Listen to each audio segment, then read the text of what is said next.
Bueno, entonces, buenos días a todos. Formalmente, gracias por acompañarnos, por el interés manifestado en la temática que nos convoca. Mi nombre es Karina Davie, soy coordinadora de la Maestría en Desarrollo y Políticas Públicas. Y bueno, esta actividad que hoy nos reúne tiene lugar sobre todo por la generosidad del doctor Andrés Rivarola Puntigliano, y es una actividad que está organizada, digamos, por la Maestría en Desarrollo y Políticas Públicas y que cuenta con el aval del Instituto de Humanidades y Ciencias Sociales del Litoral, IUXO Litoral, perteneciente a CONICET y a la Universidad Nacional del Litoral. Así que bueno, brevemente agradecerles a todos ustedes por el interés, especialmente a Andrés por su tiempo y generosidad. Y le cedo la palabra al doctor Víctor Ramiro Fernández, director de la Maestría en Desarrollo y Políticas Públicas, quien, bueno, va a presentar a nuestro invitado. Bueno, buenos días a todas y a todos.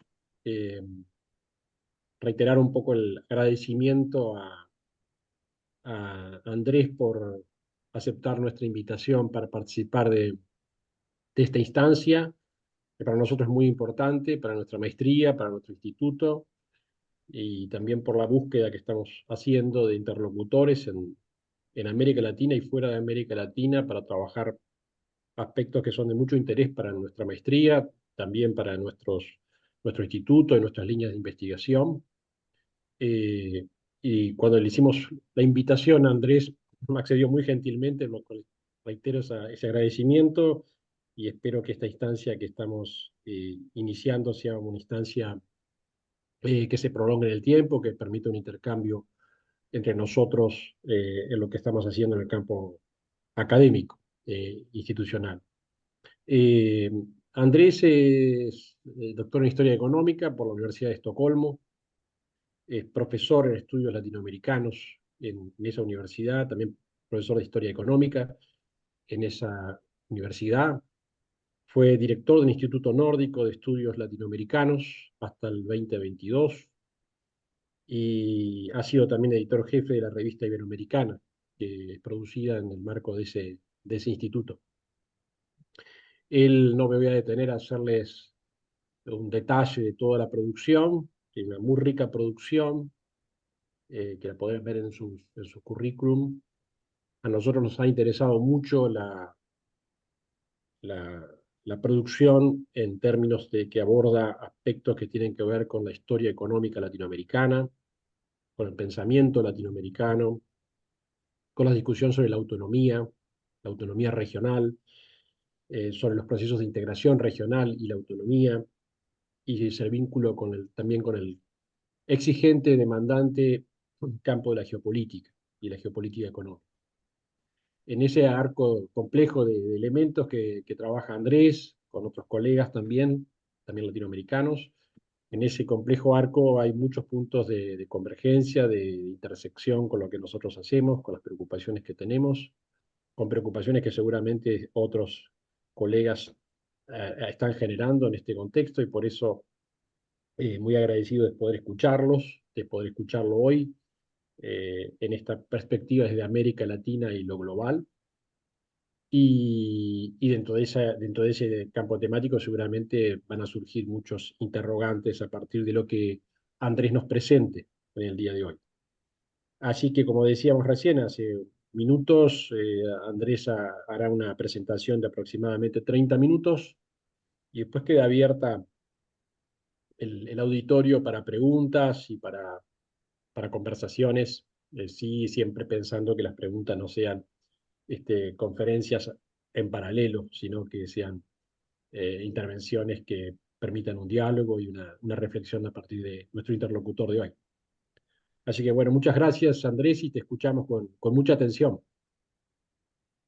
Bueno, Miro, gracias a ti, gracias a Karina, a la Maestría en Desarrollo de Políticas Públicas y a la Universidad Nacional del Litoral. Realmente un gran gusto de poder compartir esto con ustedes, este momento. Y bueno, el contento y el agradecido soy yo, porque realmente me quedé muy contento de encontrar interlocutores que, que estén interesados en esta línea de trabajo donde además estén trabajando la conjunción entre los temas de economía política y la dimensión espacial, ¿no?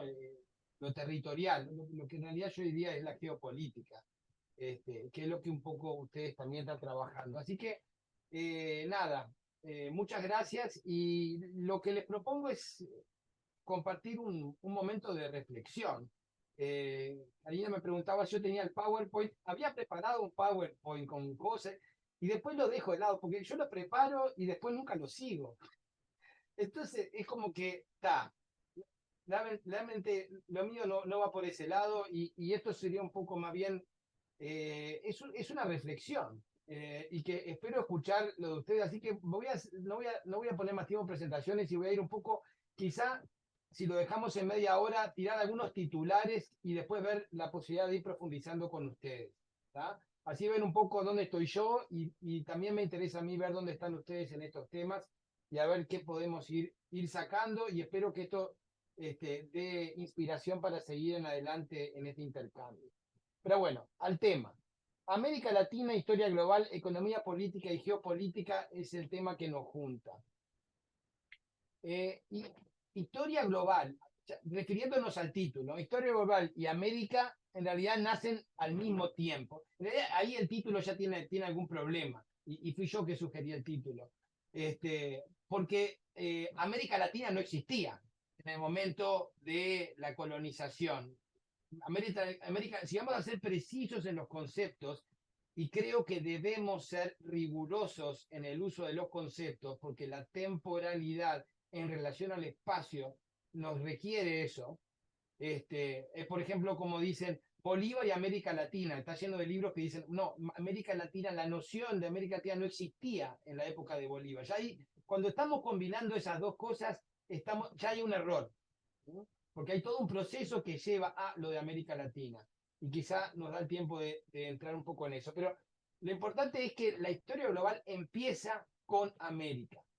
Y América empieza con la historia global, pero sobre todo el hecho de que la historia global empieza con América es un elemento importante. Y esto es parte de la perspectiva que se llama historia global, porque hay una línea de académica de trabajo que tiene ese nombre a la cual me voy a referir. Entonces digo, primer cuestión esa con respecto al título. Segundo, en el título juntamos economía política y geopolítica. En realidad, para mí, economía política y geopolítica siempre han estado juntas. Cada uno tiene su característica, pero una tiene una absoluta relación con la otra. Para mí, en realidad, es imposible analizar los temas del sistema de estados, de relaciones internacionales, sin entender el proceso de economía política, y considero que es imposible entender los procesos de economía política sin entender los elementos geopolíticos. Ahora, ¿qué queremos decir con geopolítica? Bueno, ahí voy a ir a referirme en un segundo a ese tema, pero empecemos por el tema de la historia global y después pasemos al tema de la geopolítica, después a lo de la economía política y después ver cómo lo juntamos eso, por supuesto agregándole una perspectiva latinoamericana, que era el tema también que nos convocaba aquí. Lo de la historia global trasciende estados, tiene que ver con conexiones globales, tiene que ver con modelos de consumo, cadenas de valor, violencia y por supuesto quienes ejercen la violencia.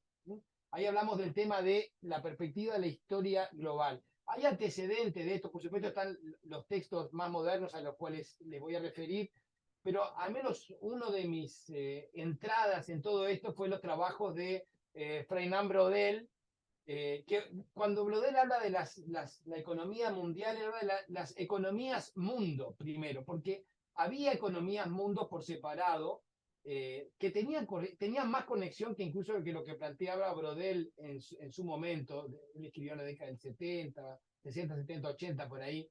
Pero hablaba de la economía del Mediterráneo, le escribió sobre eso. Estamos en el sudeste asiático con China, en fin.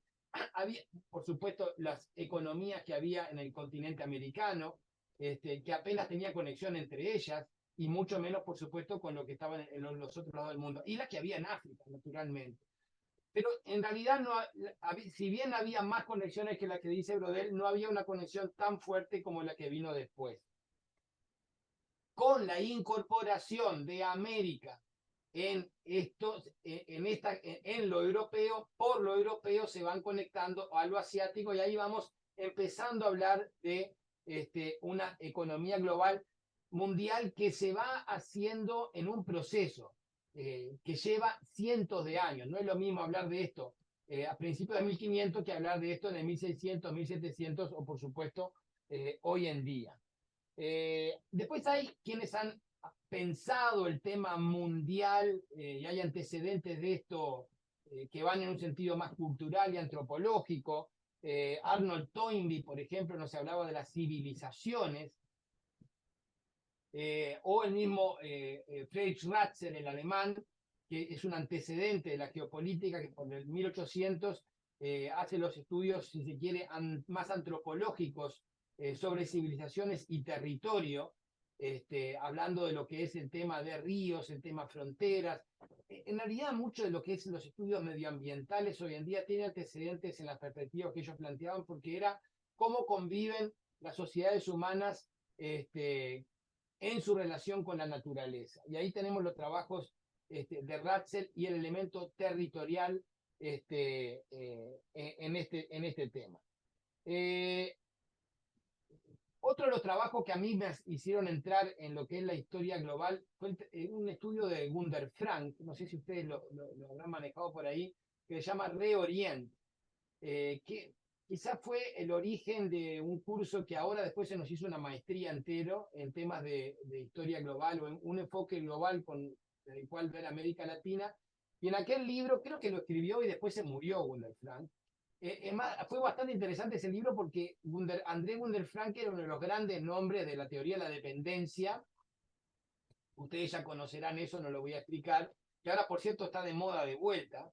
Hay una especie de teoría de la dependencia 2.1. Pero bueno, uno de los grandes apóstoles de la teoría de la dependencia, Gunder Frank, reniega la dependencia y se va a escribir este libro Reorient. Y en este libro, que es uno de los que arranca este tema de historia global, él lo que dice, bueno, acá el centro y periferia se van moviendo todo el tiempo.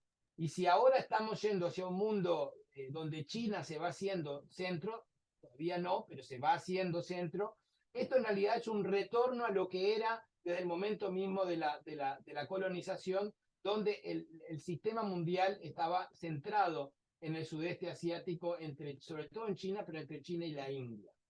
Y la plata de América funcionó como un commodity que ayudó a los europeos a poder empezar a meterse en mercados donde ellos no tenían entrada. Y no tenían entrada simplemente porque no tenían productos competitivos en esos mercados. Con la plata sí lo empezaron a lograr. Y esto fue la vía de entrada. Todavía no eran centro del sistema mundial. Esto fue un proceso que les llevó a ellos cientos de años.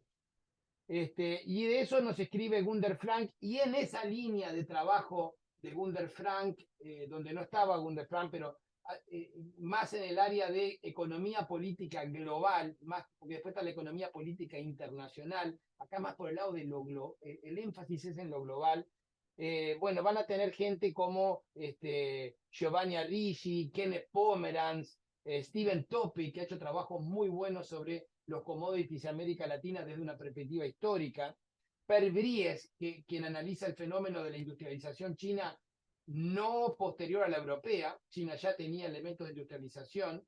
Sven Beckert, no sé si se habrán topado con él por ahí, que escribió la historia global del algodón, un libro maravilloso que los ayuda a entender la dinámica espacial del capitalismo en su relación con los commodities. Una cosa que estudia Sven Beckert es, bueno, muy bien, la industrialización generalmente se dice que empezó en Gran Bretaña. Bueno, pero ¿con qué producto? ¿Cuál fue el producto que fue la estrella de eso? Fueron los textiles. ¿Y de dónde viene el material, la materia prima de los textiles? Es el algodón. ¿De dónde venía el algodón? Y ahí empieza a ir trazando la historia del algodón desde, sobre todo el sur de Estados Unidos, qué pasa con la guerra civil y cómo eso se va globalizando. Bueno, ahí hay un elemento espacial, global, de cómo ir entendiendo las cadenas de valor, un concepto que ahora está muy de moda con el nearshoring y el backshoring y todas esas cosas de las cuales se ha hecho muy común hablar. En esto hay versiones, digamos, yo diría que uno de los puntos fundamentales donde esta perspectiva de historia global discute con las ideas establecidas sobre el sistema mundial, por un lado debate contra una concepción más liberal de la economía.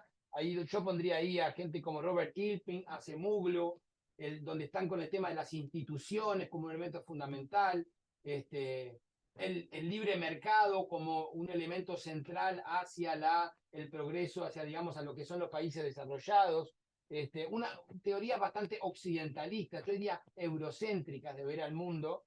Después está la teoría de la dependencia, que tiene una visión, que era la que defendía a Gunder Frank joven, y la teoría de la dependencia tenía en todo este modelo de centro y periferia, que analizaba las jerarquías en el sistema internacional, cosa que es absolutamente verdad, a mi modo de ver, pero en la teoría de dependencia había un elemento, que es que no hay movilidad entre centro y periferia. La única forma de romper con ese modelo es rompiendo el sistema. Eso es lo que planteaba Frank, Teotonio dos Santos y tantos otros. No hay desarrollo dentro del sistema capitalista, todo desarrollo lleva a su desarrollo. Bueno, y después, y eso iría en contra de la historia global, porque la historia global lo que está diciendo, midiendo el largo plazo, es que hay un constante movimiento entre centros y periferias. Nadie nació grande, todos nacieron chiquitos. ¿Cómo fueron de chiquitos a grandes?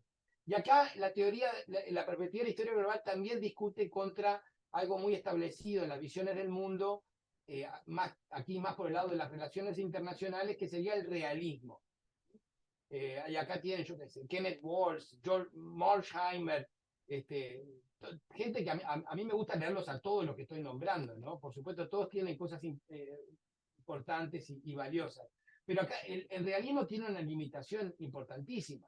El realismo les parte desde el supuesto de que hay grandes potencias y que las potencias ponen el marco que condiciona el movimiento de todas las demás unidades en el sistema. Ahora, el realismo no les explica cómo se llega a ser una potencia. Es decir, el realismo no tiene una teoría del desarrollo. Entonces, es acá donde creo que la historia global da una perspectiva que nos ayuda a remontarnos un poco en las limitaciones que tienen estos distintos puntos de vista. Vamos a volver a eso, porque incluso creo que en la historia global hay unos ciertos problemas, y uno de los problemas de la historia global, desde donde creo que América Latina tiene contribuciones importantes, y ahí vamos un poco atando a lo que hablaba antes de que empezáramos con Ramiro, el tema del estructuralismo latinoamericano. Lo voy a dejar para atrás, pero vamos a retornar a ese punto. Antes de eso, pensaba un poco, referirme un poco sobre el concepto de la economía política global.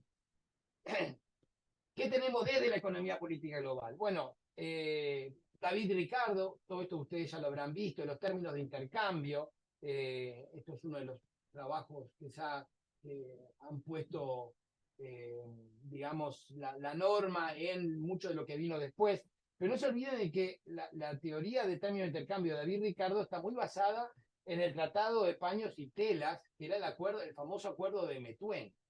Aquí hay un elemento tremendamente geopolítico de lo británico, de cómo ellos logran romper la unión España y Portugal, y se ponen Portugal del lado de los británicos. Después ahí viene la conexión británica con Brasil, una herencia del Tratado de Methuen. Quizá el primer acuerdo de libre comercio del mundo en estilo moderno fue ese acuerdo. Mucho de lo que vino después ha seguido el Tratado de Methuen, que condiciona a uno de las partes, la de Portugal, a ser el exportador, sobre todo de materias primas, sea lana o productos industrializados con menor valor agregado, que era el caso del vino, y a los ingleses catapultarse como los productores de manufactura, en este caso textil. Y miren, estamos hablando del 1600, principios de 1700, 100 años después es exactamente la industria textil la que es la base que a ellos los va a llevar a la industrialización, ¿no? Pero ya desde aquí lo estaban segmentando esto.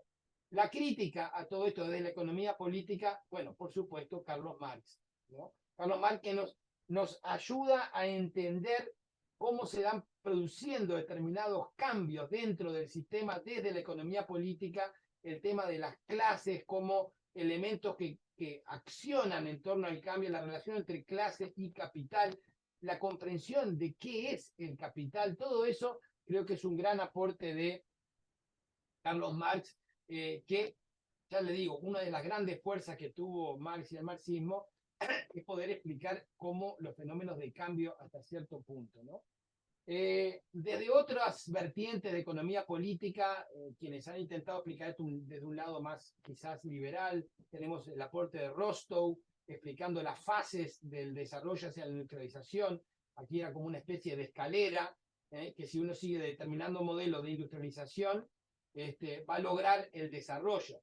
Se trata de seguir rigurosamente cada paso, teniendo como ideal los países que ya eran industrializados en aquel momento, que eran sobre todo los occidentales. Y eso está en cierta manera bastante ligado a los planteos de Douglas North y después de Acemoglu, que incorpora en esto el elemento institucional. No me quiero meter mucho en esto porque nos vamos de tema y se nos va el tiempo, pero lo quería mencionar porque estas son un poco las ideas establecidas que hay.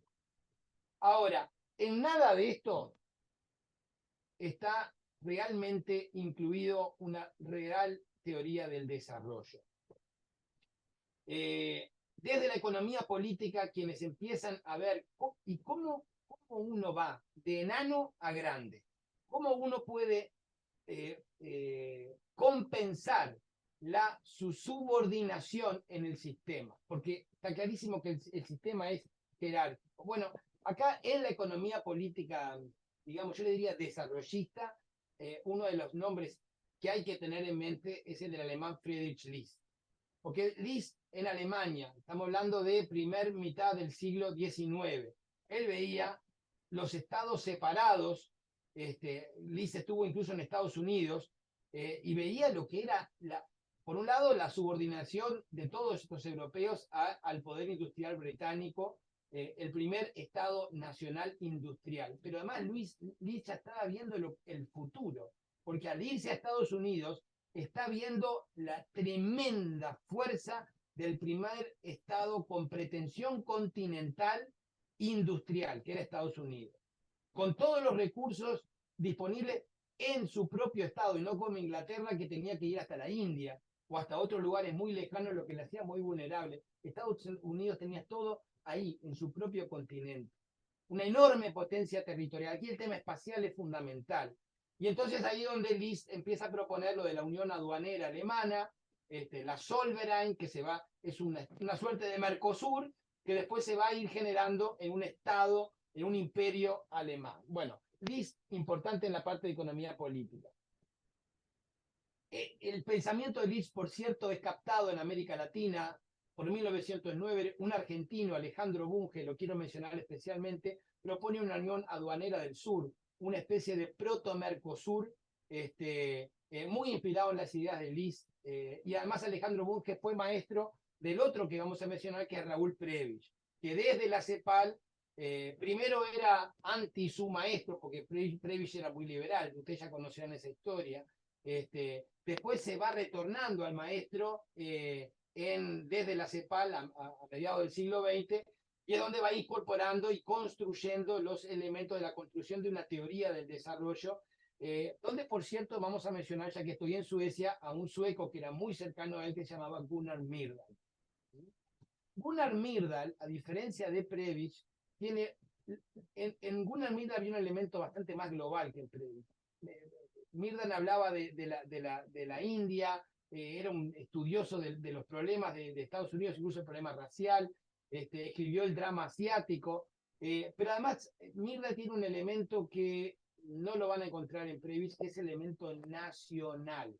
Él liga a la economía política el nacionalismo. Y Myrdal dice, el nacionalismo es bueno para el desarrollo, porque sobre todo en los países que tienen que desarrollarse necesitan una cohesión. Entonces, hay una especie de nacionalismo periférico que es fundamental para el tema del desarrollo. Y este vínculo con el pensamiento de Myrdal nos va a llevar a la geopolítica. porque hay otro sueco que fue inspiración de Myrdal, aunque Myrdal no lo quería citar, porque en la época Myrdal escribió en los años 50, 60, acá en Suecia no se podía ni usar la palabra geopolítica, porque estaba asociada a los nazis, pero el origen de la geopolítica, del concepto, viene de un sueco llamado Rudolf Kjellén, muy inspirado en Ratzel, que yo les mencionaba, y Kjellén, que era politólogo de la Universidad de Uppsala y además muy adepto a la geografía, Kjellén empieza a desarrollar una teoría del Estado. Y en la teoría del Estado de Kjellén está el tema de cómo compensar las vulnerabilidades de un Estado, vale decir, cómo lograr una mayor autonomía en el sistema. Y él, había un sistema que lo entendía muy bien, quizá el primer libro realista que existe es el de Rudolf Kjellén a principios del siglo XX, escribe un libro que se llama Las Grandes Potencias, que es una maravilla, les hace un análisis de Estados Unidos, de Japón, de Francia, de Italia, de Gran Bretaña, bueno, no le queda ninguno de todas las grandes. Por cierto, Japón es un tema que estaban súper interesados ellos. Es increíble sin internet todo lo que manejaban. Y ese es el marco, pero Kjellén no se queda en un marco realista. Esta es la diferencia entre los geopolíticos iniciales, digamos, y el realismo, porque Kjellén desarrolla una teoría del Estado para catapultar a quienes no estaban dentro de ese marco de grandes potencias. Él pensaba, por supuesto, en Suecia, pero también pensaba también en los países centroeuropeos, que él veía como subordinados en este sistema. Entonces, en su teoría del Estado está que el Estado tiene que tener para catapultarse una economía política que logre la industrialización, porque si no van a ser periféricos. O sea, lo mismo que decía en realidad la CEPAL 50 años después, 60 años después. Dice que tiene que tener un Estado fuerte, el Estado es fundamental, y miren cómo está volviendo el tema del Estado. Milei va para otro lado, pero el mundo no va para el lado de Milei. Esa es la cosa horrorosa que estamos viviendo en este momento, es increíble. Escuchen lo que se dijo ahora en la conferencia de seguridad que hubo ahora en Guayaquil, el discurso del presidente del BID, todo el tiempo hablando de la necesidad de Estado para combatir el crimen organizado. En fin, por ahí vamos. Y el otro tema que plantea Kjellén es el tema territorial, porque si un Estado no tiene control de su territorio, vale decir, por ejemplo, de los recursos naturales, de los consumidores y de sus fronteras, ese Estado va a ser un Estado vulnerable a otras potencias del sistema. Pero hay otro elemento fundamental que le agrega Kjellén en su geopolítica, el elemento nación, nacional.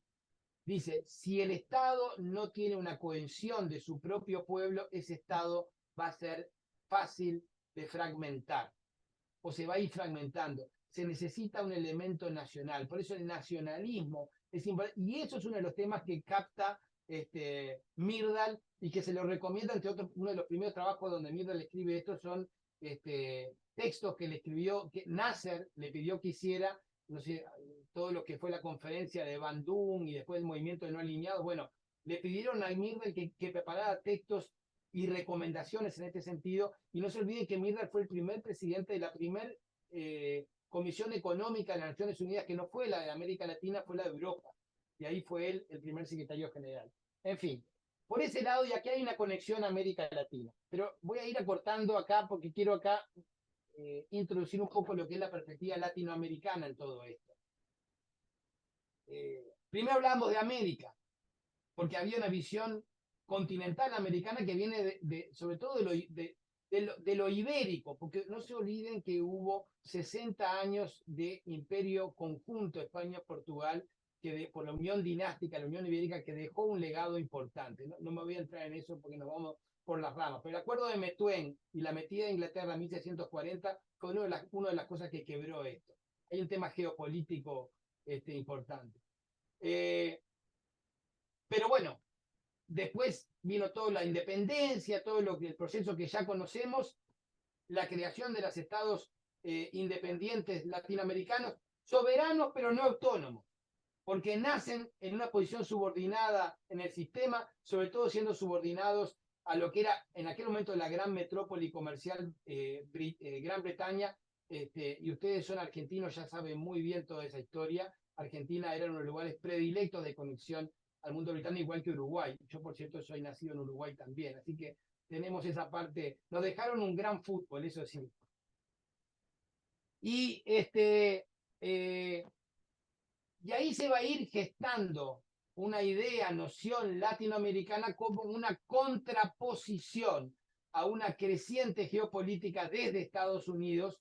Y acá está el elemento geopolítico, porque hay un elemento territorial en conjunción con un elemento económico. Y ahí está la doctrina Monroe, ahí está lo que después va a ser el panamericanismo, con inicio en 1889 en la conferencia de Washington.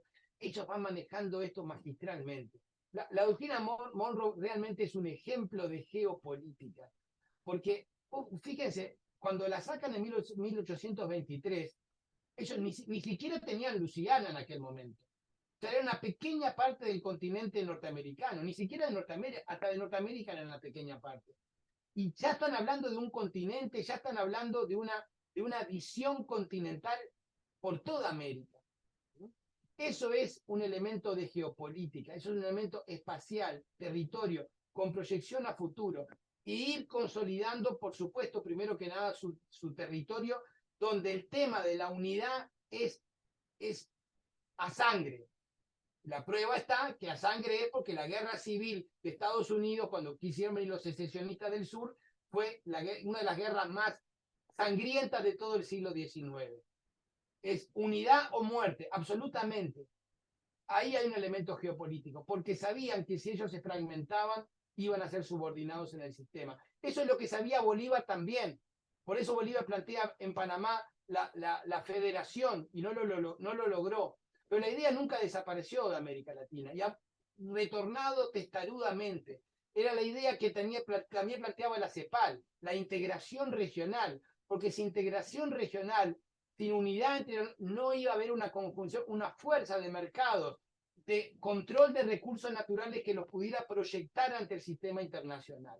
Entonces, estas ideas geopolíticas fueron muy importantes en América Latina, fueron muy importantes en el caso de Brasil, quizá Brasil es de las grandes fuentes de pensamiento geopolítico. Estamos Everardo Bacauser, Meira Matos, en fin, hay una cantidad de nombres, Mario Travassos, la proyección continental de Brasil, el movimiento de Brasilia, de la capital de Río de Janeiro a Brasilia, toda una concepción geopolítica continental de Brasil, que en la década de 50 estaba acompañada por gran pensamiento geopolítico que había desde Argentina.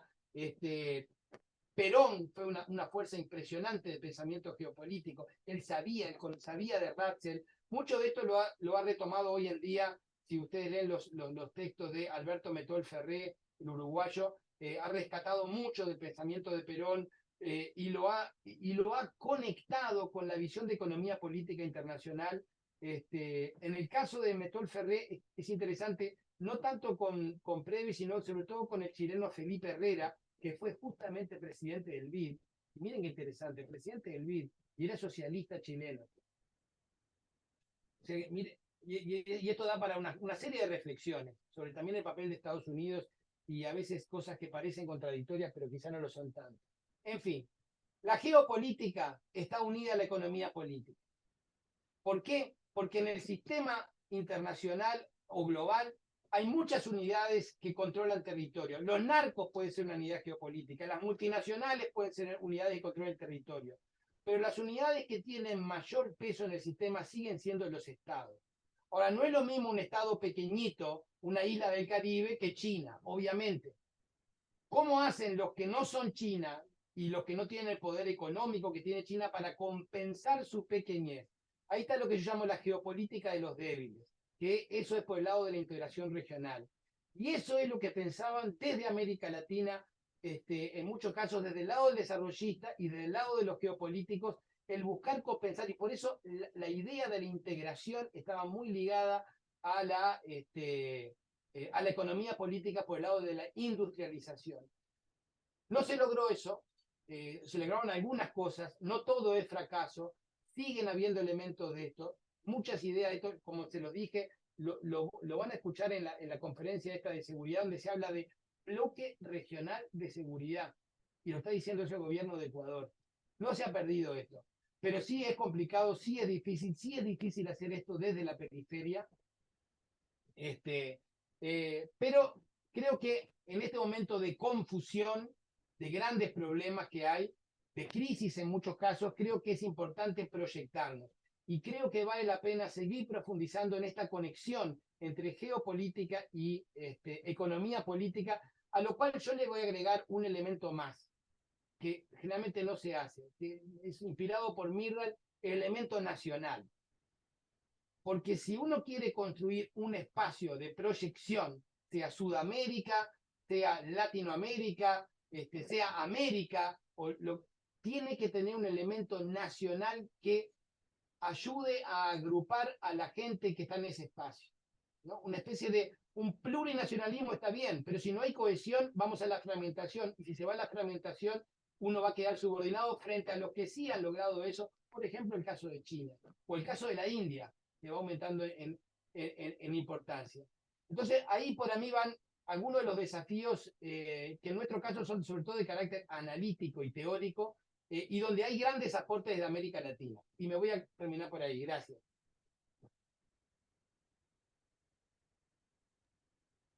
Bueno, muchas gracias, Andrés. Como decías, varios títulos disparadores eh, de cosas eh, y muchísimos ángulos de ataque de los aspectos que vos mostraste, tanto en el plano de lo que tiene una mirada histórica, lo que tiene también una mirada más del contexto actual, de los desafíos actuales para la región. Eh, Espero que haya sido la presentación estimulante para los que están escuchando, para el auditorio. Y no sé si que vas a coordinar, Karina, vos las preguntas, los intercambios.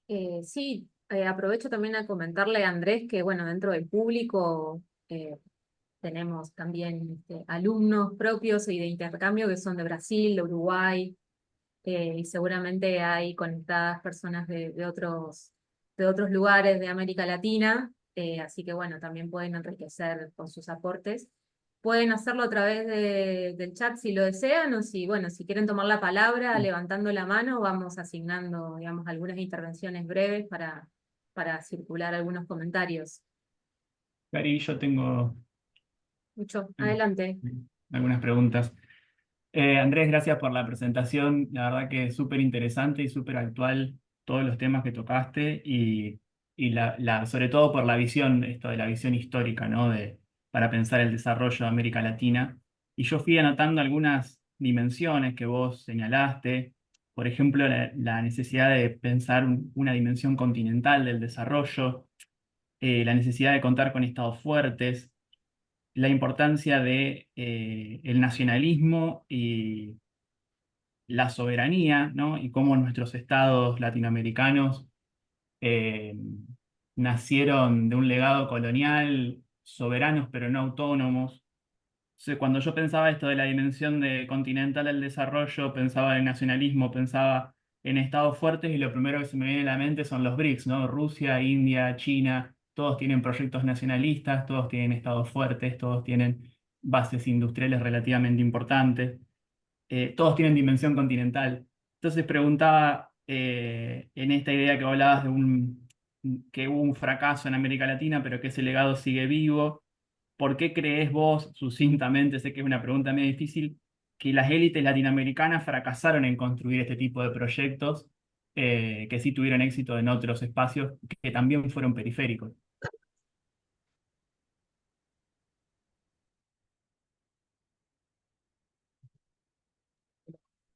Gracias. No te escuchamos. ¿Me escuchan? Ahí bajito, ahí un poco mejor. Hola, hola, hola. Ahora sí, No he tocado nada. ahora sí, ahora sí. Bueno, no, bueno, gracias Luciano por el comentario. No todo lo de BRICS tiene dimensión continental. Ahí está Sudáfrica, que no la tiene. Y por cierto, ninguno es un continente. que a veces un poco la palabra continente tiene una inflación tremenda, ¿no?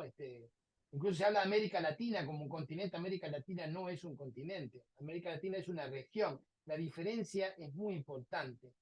Y no me voy a expandir esto porque desde el punto de vista de la geopolítica es relevante esa diferencia. Continente es Sudamérica. Y eso tiene connotaciones importantes a la hora de formar un Estado por el tema de fronteras. Bueno, pero tu pregunta iba por otro lado, y iba, ¿qué pasó con las élites latinoamericanas en comparación con otros lugares del mundo? ¿No? Y bueno, es una de las preguntas que a mí siempre me atrajo a esto. En los 90 empecé como estudiante y me acuerdo que yo no trabajaba América Latina ahí me interesaba el tema de los NICs. Ahora nadie habla de la palabra NICs, pero en los New Industrialized Countries, hay una serie de literatura maravillosa. Había un libro horrendo que era del Banco Mundial que se llamaba El Milagro Asiático, The Asian Miracle. Y en ese libro decían cómo los asiáticos habían logrado lo que lograron. Por cierto, hablaban de los asiáticos, pero nadie se refería a China. China todavía no existía en aquel momento. Hablaban de Taiwán, era Hong Kong, era Singapur, Corea del Sur. China, muti. Ninguno, ni Wallenstein, que fumó su famosa teoría mundo. Wallenstein decía que la alternativa iba a ser Japón. Que el gran rival de Estados Unidos se equivocó porque uno de los problemas de Wallenstein es que Wallenstein nunca se metió en la geopolítica. Es más, ni le gusta el concepto. Él habla de geocultura.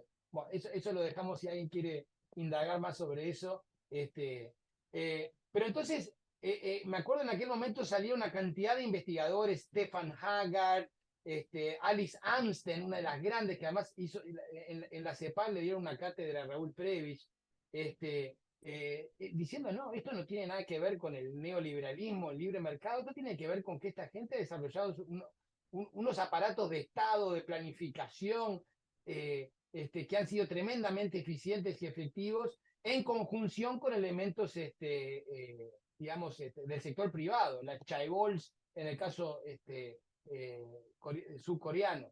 Y después escribe un trabajo, Alice Amsten, que lo pueden googlear y lo van a encontrar cuando leyeron la cátedra de CEPAL, tiene un texto que se llama Prebisch Lives in Asia, diciendo cómo los asiáticos sacaron muchísimo del modelo que proponía la CEPAL por los latinoamericanos, y el punto de conexión de ellos estaba a través de entre otras cosas, a través de la UNCTAD, donde se daban todos estos, y Prebisch fue el secretario general de la UNCTAD. En fin, ellos hicieron lo que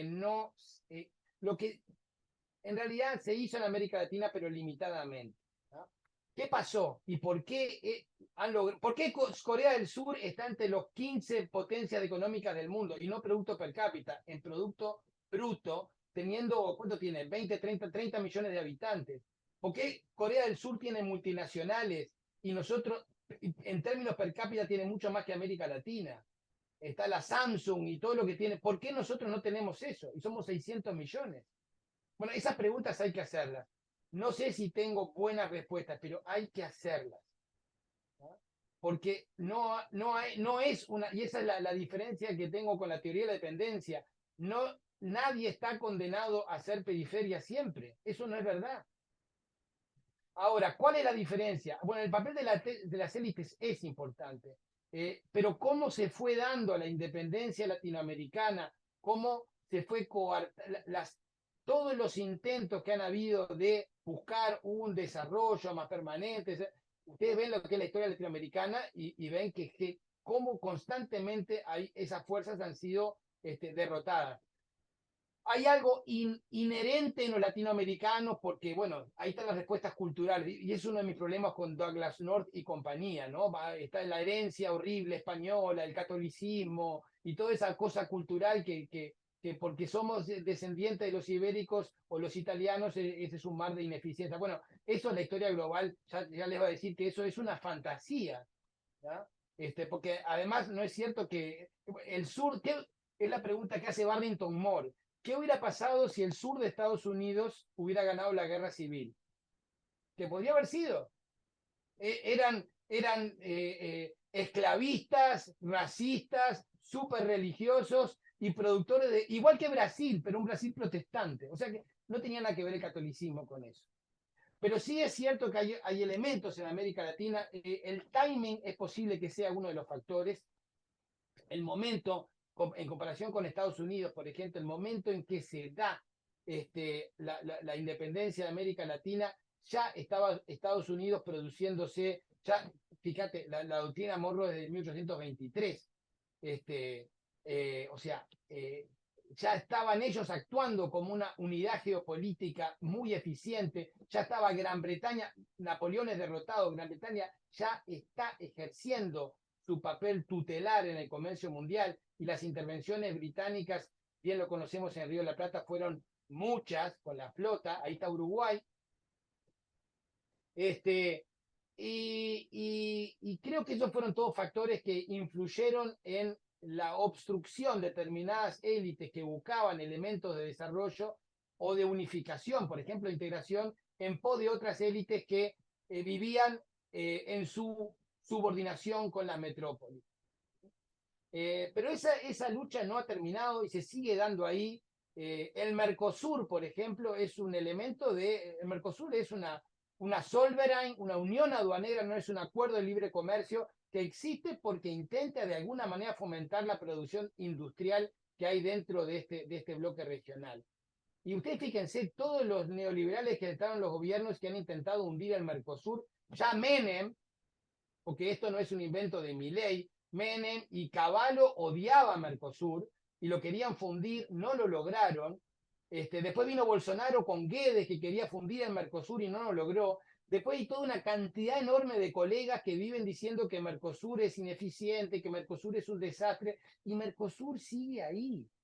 Y Milei fue en contra del Mercosur en la campaña electoral y todavía no ha logrado desarmar el Mercosur. Sigue ahí el Mercosur. ¿Por qué? Bueno, por cierto que eso no es por los productores agrícolas en Argentina o los ojeros de Brasil. A ellos no les interesa ni Mercosur ni ese tipo de integración. Pero sí hay sectores, y sobre todo el área industrial, que les interesa que esto se mantenga. Y ahí hay una lucha de intereses importante. Y yo en este momento en Argentina estoy mirando todo el tiempo cuáles son las declaraciones de la Unión Industriales Argentina, por ejemplo, y qué están diciendo en torno a la integración regional. Hay poca investigación sobre esto. Por favor, necesitamos más investigación. ¿Qué está pasando en los sectores industriales?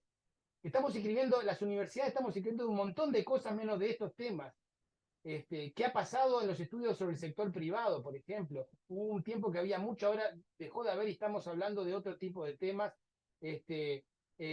Y la verdad, Luciano, no tengo buena respuesta para tu pregunta, más bien tengo preguntas, pero creo que hay que sí seguirle metiendo a esa pregunta porque para mí es fundamental.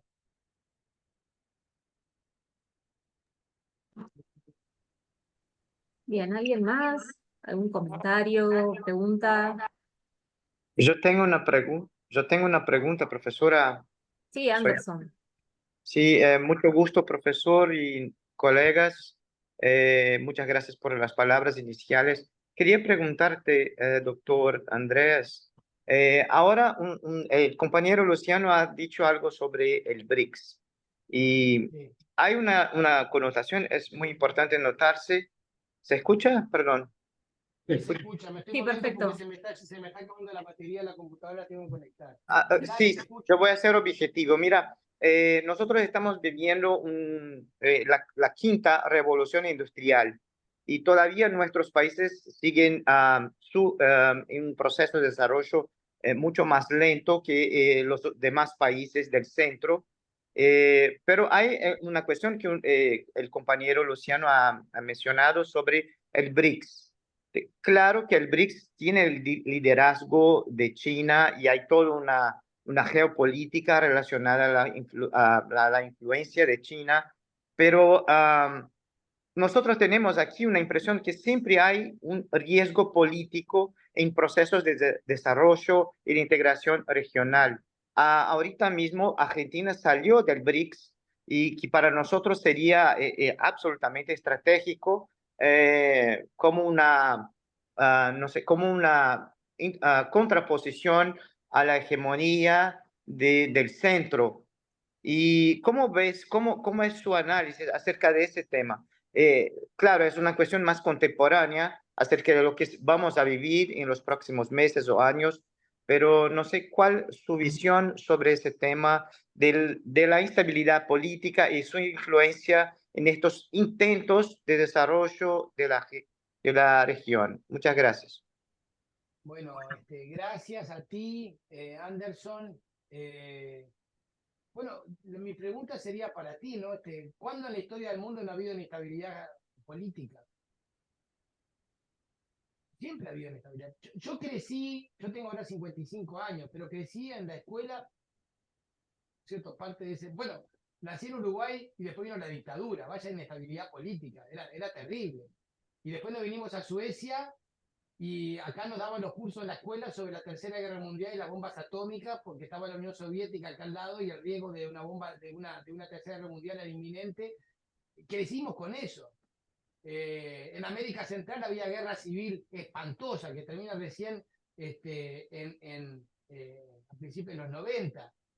Ni que hablar la guerra de Afganistán, la de Irak que vino después. En fin, el mundo ha vivido convulsiones todo el tiempo. No es que ahora, lo que ahora hay cosas distintas.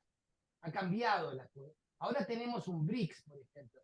Comparado con otros momentos, la diferencia de los BRICS, y ahí está el reorient de Gunther Frank, han pateado el tablero.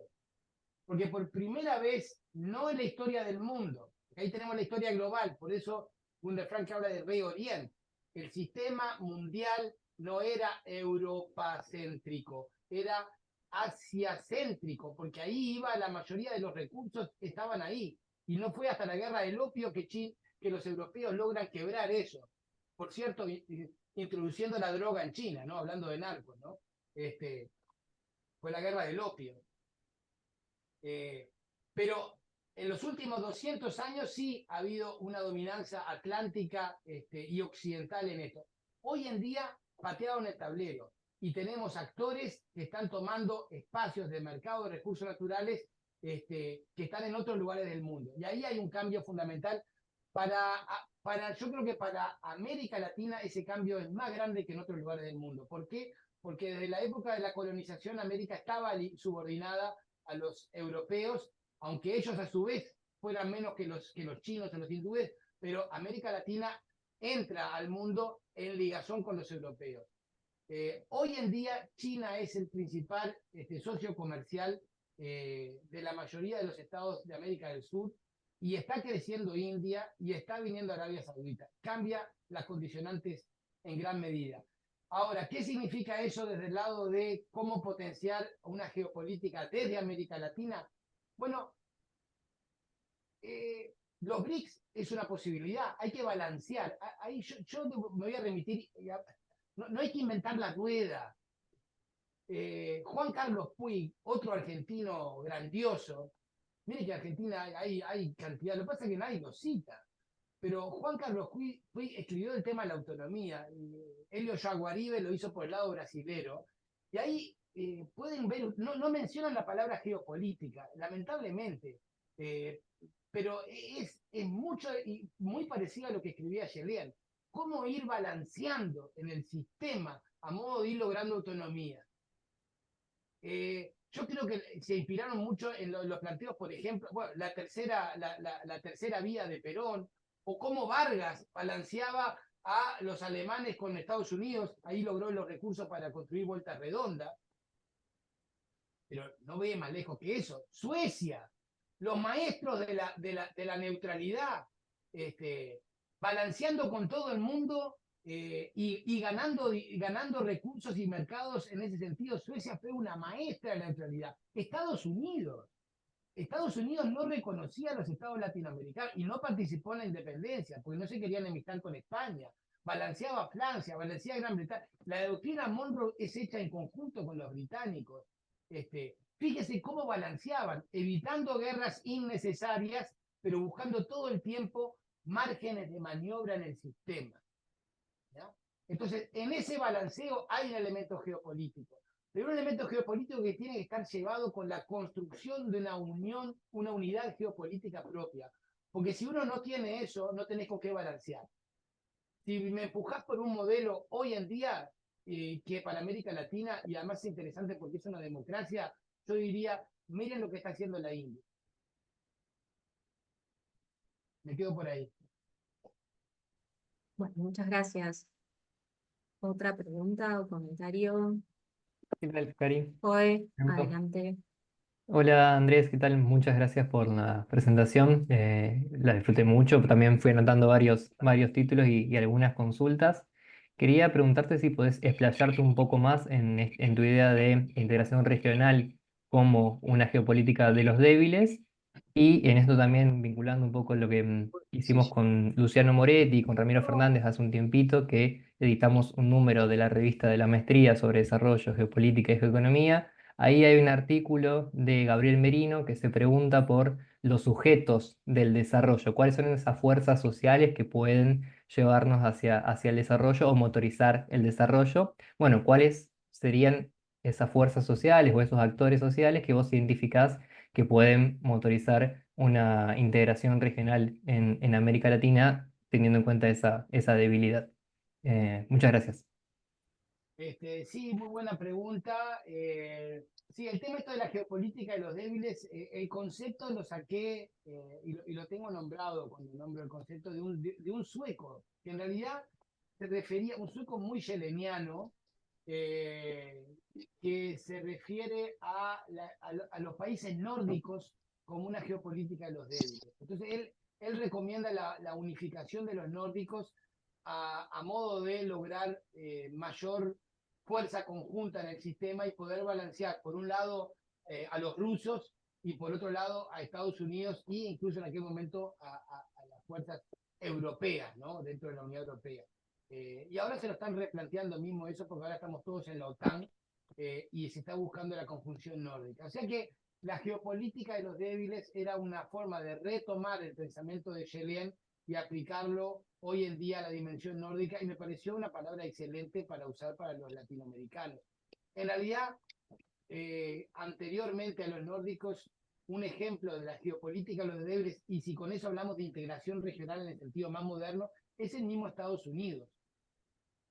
O sea, el nombre Estados Unidos ya te lo va diciendo todo.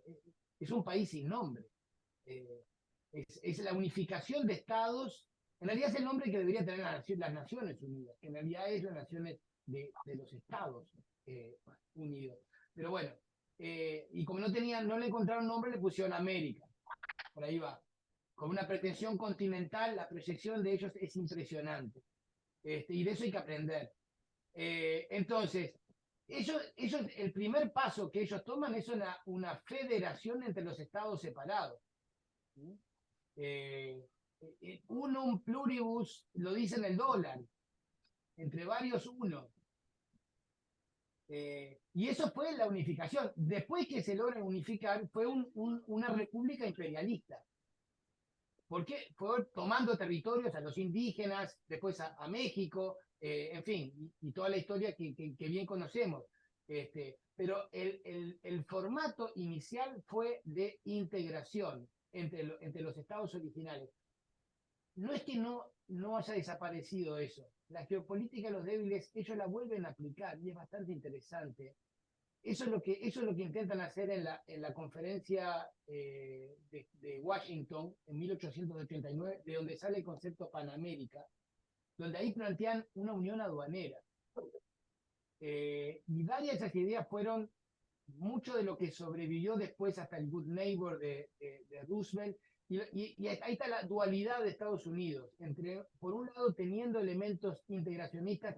Fíjense que en la OEA citan a Bolívar incluso como un preámbulo de la OEA. Ahí está la parte de integración. Pero Estados Unidos tiene la dimensión también imperialista que todavía la conocemos. Y entre esas dos balancean, ¿no? Pero bueno, ellos tenían la fuerza para poder ser imperialistas y ganar espacio y control por la fuerza. Quienes no tienen esa fuerza necesitan la integración. Y ahí está la política de Brasil hacia América del Sur. Esto ya, el Barón de Río Blanco es un artífice de este elemento sudamericano. Y ahí, ¿no? Ahora, por ahí va el tema integracionista. Ahora, ¿cuáles son las fuerzas que promueven la integración? Eso es un elemento interesante. Con José en Diseño Luis escribimos un trabajo sobre la resiliencia de la integración regional, donde justamente en los varios capítulos y contribuciones que hay ahí, intentamos de identificar las distintas fuerzas que han sido promotoras o base de la integración regional en América Latina. Y ahí encontramos varias, y muy interesantes. Por un lado, hay movimientos culturales. Yo creo que, bueno, últimamente lo está diciendo Pepe Mujica muy seguido esto, pero por cierto que Pepe Mujica está muy interesado, inspirado en Metol Ferré, y Metol Ferré ya planteaba el tema de la cultura como un elemento fundamental. Es la dimensión nacional de la geopolítica de la cual yo les hablaba. Ahí hay una fuerza impresionante, y quizás es uno de los lugares más fuertes. Otro actor importante fue la Iglesia Católica, desde el comienzo. Creo que hasta de la palabra América Latina. Siempre decía que, he dicho que, escrito en algún lugar que, bueno, la CEPAL tiene una importancia porque además es la primer organismo internacional que usa América Latina. Pero en 1851 se crea el Colegio Pío Latinoamericano en el Vaticano. Googleenlo y lo van a encontrar, todavía existe, donde se formaban los curas que iban a venir a América Latina. Escribió un texto que se llama La geopolítica de la Iglesia Católica, donde hablo más en profundo de ese tema. Y de ahí a la conferencia episcopal, y ahora Francisco, que es un gran patriagrandista, bueno, esto tiene una historia muy larga. Ahí vas a encontrar otro agente que ha promocionado mucho la integración latinoamericana y el latinoamericanismo. Y después, por supuesto, sectores de movimientos sociales que lo han planteado, hay también. Hoy en día, varios sectores de movimientos obreros latinoamericanos que plantean el tema, que defienden la integración, no tanto como quizá uno debería esperar que lo hicieran, pero está ahí. Y lo otro, los sectores industriales, por supuesto, ¿no? En los sectores industriales hay la necesidad de protección que los lleva a esto. Miren, un caso interesante es el caso de los industriales chilenos. Bueno, mi tesis de doctorado fue sobre los industriales chilenos y uruguayos y el papel de ellos en la formación de la ALALC, la Asociación Latinoamericana del Libre, hoy en día es ALAL. Los industriales tuvieron un papel fundamental y los chilenos uno de los principales. Y ahí una de las fuerzas que promovió, era integracionista a muerte, era la democracia cristiana chilena, hablando del papel de los católicos. Quienes estuvieron ausentes de todo eso fueron los de la izquierda pro-cubana o marxista. La escuela de dependencia incluso era reacia a la integración regional y no hay casi nada de ellos descrito favorable, por ejemplo, a la LAI, ni tampoco a Mercosur cuando Mercosur se originó. Y por eso mi advertencia siempre, despréndanse de todas estas cosas de izquierda y derecha modernas, o hay que ver más en profundidad a los actores, donde se van a encontrar quizá sorpresas interesantes en los apoyos a la integración regional. Agregaría otro agente más que ha sido muy relevante. El lado de los estadistas, la gente con visión y idea de construcción de Estado. Quien toma la iniciativa para la creación de la CEPAL en las Naciones Unidas, creo que fue Hernández Santa Cruz, un diplomático chileno, y hay muchísimos de estos. Estos son mucho más integración, van a encontrar mucho más integracionismo ahí que mucha gente que supuestamente habla de integración, pero no hace tanto en la práctica. Ahí hay iniciativas que han perdurado, que son interesantes. Y les voy a agregar otro más, los militares. Los ejércitos de América Latina, desde los militares, ahí ha habido una beta integracionista tremendamente fuerte. Creo que ese es mi capítulo en el libro con José, es sobre el papel de los militares. Bueno, Perón no sale de abajo de una piedra, y era tremendo integracionista. Chávez no sale de abajo de una piedra, aunque esa piedra ahora se ha puesto bastante problemática. Pero militares latinoamericanos por la integración ha habido muchísimos. Y en Argentina, fíjese los textos de Guglielmelli, que habla de integración y cómo critica al gobierno militar en aquel momento. Ahí hay, desde el lado de la geopolítica argentina, Felipe Marini, por ejemplo, otro militar argentino que es un patriagrandista absoluto, no sé si vive todavía, pero los textos de Marini, de Marini yo saqué el concepto de la geopolítica del desarrollo o de la geopolítica de la integración. Marini se refiere a eso. Bueno, ahí hay minas de oro y agentes y sujetos que hay que explorar más. En realidad todo lo que hemos hecho hasta ahora, yo y con José, son casi que titulares, falta mucha investigación. Gracias. Bien, ¿alguna última pregunta o comentario para no abusar ya el tiempo de Andrés? ¿Puedo hacer una? ¿Me Sí, escuchan? Perdón que sí, estoy con adelante. problemas de video, así que no puedo conectar la cámara, pero bueno, Andrés, muchas gracias por la presentación, muy interesante. Quería hacer una pregunta, trato de hacerlo sintético, pero bueno, has planteado la importancia de la geopolítica ligada a la economía política, particularmente al estímulo a los procesos de industrialización para pensar procesos de desarrollo, y marcaste, ¿no?, muchos de los autores que, desde América Latina que incidieron en esta agenda, por decirlo de alguna manera, y que su mayor peso fue en el escenario de posguerra. Y vos estás planteando que hay una resiliencia, ¿no?, de alguna manera de estos procesos integrativos y de esta configuración autonómica asociada a los mismos, que está presente todavía en este espacio latinoamericano, sudamericano. Pero quería consultarte cómo ves el rol del sector manufacturero en ese proceso de integración. ¿Ves que también persiste la centralidad que se le da a ese sector o no está tanto en la agenda, es, digamos, el impulso a algún tipo de sector específico? Sí, qué buena pregunta. En realidad esto para hablar todo el día. Este, esta gente, para mí, son unos héroes. Es increíble que subsistan con tan poco apoyo del Estado. Realmente, o sea, políticas a largo plazo. Hay como, Real de Azúa, un uruguayo, hablaba de Uruguay, hablaba del impulso y su freno.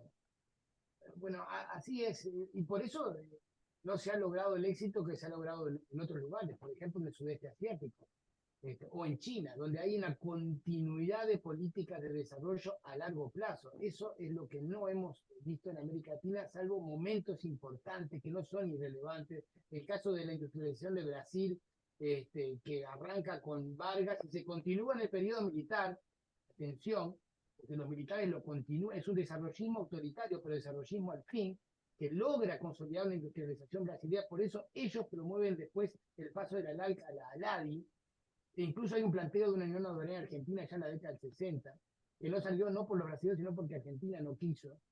Por cierto, ya hubo un planteo en el 42 para hacer eso. Pero el sector industrial ahí ha sido un vértice importante de todo esto, pero claro, después se van desmantelando políticas de Estado de protección, de desarrollo industrial, de promoción, de llevar los productos de la región al mundo, porque no se trata solo de quedarse en la región, se trata de potenciarse en los mercados mundiales. Y ahí en Brasil durante varios años no hubo una política más activa en ese sentido. Después vino Bolsonaro, donde eso prácticamente se desmantela, y ahora Lula lo ha intentado retomar, ¿no? Y bueno, ni que hablar del caso Argentina, donde se está hablando de un desmantelamiento del Estado. Y bueno, por ese lado la veo difícil. O sea, esos sectores subsisten, están ahí, tienen alguna vez ha habido algún impulso regional, pero bueno, como Mercosur.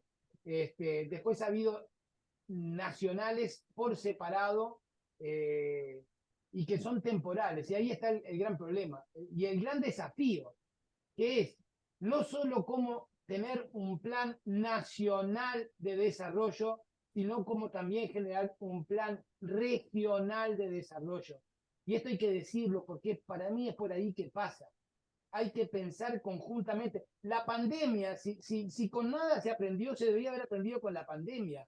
Los virus no saben de frontera. son un problema que es transfronterizo. Igual que el crimen organizado y el narcotráfico, es transfronterizo. Lo dijeron así en la cumbre esta de Guayaquil, tienen razón. Y van a la región, un bloque regional de seguridad. Bueno, esto debería ir en conjunto con un bloque regional de desarrollo. Por ahí va. Cristian, último comentario breve o pregunta breve. Bárbaro, muchas gracias, Karina. Muchas gracias, Andrés. Muy interesante la presentación, todos los puntos que planteaste, muy súper estratégicos para pensar, incluso acordando con muchos de los comentarios de los compañeros. Recién mencionaste el aspecto militar y asociado también al aspecto cultural del componente nacionalista. Quería consultarte qué pensás respecto de lo que actualmente está pasando respecto de la actualización de la doctrina Monroe y escuchar a Laura Richardson decir que los recursos de América Latina son nuestros recursos y cómo entra ahí el componente de la geopolítica, de los recursos naturales, también asociado al papel de este componente militar, ¿no? De cómo juegan las Fuerzas Armadas de Sudamérica, vamos a decir, en este marco, luego de los 60 y los 70 con la Escuela de la Seguridad Nacional, ¿no? Incluso asociado a lo que recién estabas planteando de temas complejos como el narcotráfico son elementos que juegan, en la constitución de un bloque, ¿no? Pero el planteo de esa construcción de bloque viene orientado, ¿no? Viene orientado, tiene una agenda, tiene una intencionalidad, y cómo juegan las Fuerzas Armadas de países como Argentina, Brasil, incluso Brasil pensándolo dentro de BRICS y no tanto dentro de este marco de la doctrina Monroe, sino cómo entra el componente estratégico militar dentro de todo esto para pensar justamente el desarrollo en América Latina. Bueno, sí, gracias, Cristian. Bueno, sí, también muy buena la pregunta también. Bueno, todos los ejércitos necesitan la doctrina. Sin doctrina es imposible, todos necesitan la doctrina. Y bueno, durante los años oscuros esos, la doctrina nacional de seguridad efectivamente fue lo que predominó no en todos, pero sí en muchos de los ejércitos latinoamericanos, donde ponían por frente de los temas del desarrollo los temas de seguridad desde una perspectiva desde prioridades de Estados Unidos, ¿no? Y ahí es donde el tema seguridad está estrictamente ligado al tema desarrollo y al tema economía. No hay una divergencia en estos dos puntos. Las prioridades que se van centrando en términos de seguridad tienen que ver con elementos de la política económica. Yo les hacía referencia a la India. Fíjense que la India no acepta las sanciones a Rusia porque dice, desde el punto de vista de nuestra economía, ¿por qué nosotros vamos a cortar con ellos? Nos están vendiendo el petróleo a precios bajísimos. Está bárbaro, son un mercado buenísimo para nosotros. ¿Por qué no? Por una seguridad que ustedes priorizan. Ustedes que hace 5 minutos nos tenían colonizados a nosotros y que han hecho guerras por acá y por allá. ¿Por qué nosotros vamos a seguir las prioridades de ustedes? Bueno, ese es el punto de la India, ¿no? Igual de neutrales como han sido los suecos, que se negaban a cortar con los alemanes, y acá se les vendió rulemanes a los alemanes durante toda la guerra, y hierro para el acero alemán. En fin, por eso digo, hay temas donde se ligan los dos elementos, ¿no? El problema es que después del fin de las dictaduras y todo esto, y la doctrina nacional de seguridad, ¿cuál fue el sustituto para los ejércitos de América Latina a esa doctrina nacional de seguridad? Yo hasta ahora no he visto realmente un sustituto igual de profundo. Había antes, porque mire que los ejércitos de América Latina no fueron al unísono en ese sentido, ni fueron al unísono en torno a la doctrina Monroe. Ya les mencioné el caso de Brasil, donde el gobierno militar de Brasil, contra la voluntad de Estados Unidos, hace una política desarrollista. e incluso maneja cierta autonomía en la política exterior. Brasil, por ejemplo, apoya a Angola en su lucha contra Portugal y después al gobierno de Angola y al Mozambique. No se puso del lado de Portugal o Estados Unidos y Brasil se puso, por cierto, también del lado de Argentina en la guerra de las Malvinas, etcétera, etcétera, etcétera. O al menos en una neutralidad pro-argentina, que fue el caso de Brasil. O sea que, esto fue, por cierto, después, pero había ahí márgenes que no iban absolutamente dentro de un elemento hegemónico de Estados Unidos en ese momento. O sea, y muchos de los ejércitos latinoamericanos tenían una línea absolutamente desarrollista. Eso lo van a encontrar dentro de yo les mencioné los casos de Argentina. Miren que Guglielmelli fue uno de los, si no fue un jefe del servicio de inteligencia de estrategia argentina. Lean los textos. Podría ser una persona de izquierda hoy en día cuando habla de la integración, del continentalismo, etcétera, de la industrialización. Hay hasta elementos hasta antiimperialistas en varios de estos escritores de esa época, dentro de ese ejército. Lo van a ver en Chile. El padre de Michelle Bachelet, el señor Bachelet, que era un general, murió torturado en la cárcel, rodeado de militares chilenos. Los militares chilenos no eran neoliberales y realmente Pinochet mismo le puso limitaciones a la limitación, porque mire que los Chicago Boys privatizaron cosas en Chile, pero nunca privatizaron lo más importante de Chile, Codelco. Fue del Estado todo el tiempo. Vaya si hubo limitaciones al neoliberalismo también en Chile, y parte de Codelco de la ganancia de directamente al ejército o a las Fuerzas Armadas. O sea que había elementos dentro de los ejércitos, los ha habido y los hay ahora, que tienen tendencias hacia el desarrollo, hacia la integración, etc. Ahora, los ejércitos han perdido fuerza en América Latina, sin duda alguna, y pienso yo, uno de los grandes problemas es que no se ha logrado generar una doctrina nacional, regional de seguridad latinoamericana. La UNASUR lo intentó porque se creó el Consejo de Defensa de UNASUR. Cuando se creó, yo dije, qué bien. Incluso se intentó crear un centro de formación conjunta de militares sudamericanos y eso no prosperó. El contenido que le dieron a eso no fue bueno realmente. Pero eso podría haber sido una institucionalización de una búsqueda de doctrina que no la... Y para mí hay un problema que se tiene que resolver no del lado de los militares, del lado de quienes estamos pensando en las sociedades, el Estado y la proyección. Y ahí no se ha dado respuesta. Más bien, de muchos lados se trata a los militares como o enemigos o todavía que son todos parte de la doctrina nacional de seguridad. Y eso en parte fue así, pero en absoluto no es ni es toda la verdad, ni creo que es la proyección que se le debe dar a los ejércitos latinoamericanos. Por ahí me quedo. Bueno, hay más preguntas, incluso algunas por escrito. Pedimos disculpas por no poder hacer lugar a todas. Gracias por el interés. Habrá futuras intervenciones e intercambios seguramente. Ramiro, te dejo algún comentario ya final para ir cerrando con Andrés. No, muchas gracias. Vos casi 1 hora y media de intercambio y lo vamos a dejar exhausto a Andrés con el desarrollo del seminario.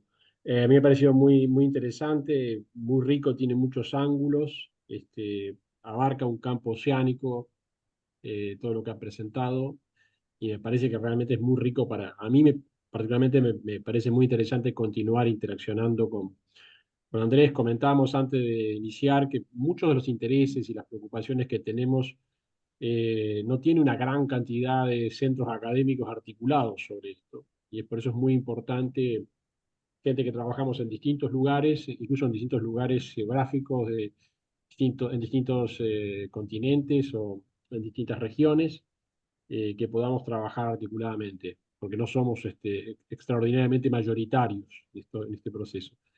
Por eso, en este caso, mi invitación a Andrés para continuar nuestro trabajo. Le comentaba que acabamos de publicar un libro que se llama Volver al Futuro y que trata de pensar a América Latina en el siglo XXI desde la mirada estructuralista latinoamericana, que tiene al menos 5 dimensiones para discutir ahí, que no son ni de lejos una conclusión del trabajo sobre esas dimensiones, pero que trata de interpelar y de traer al presente y hacia el futuro lo que se ha producido en América Latina.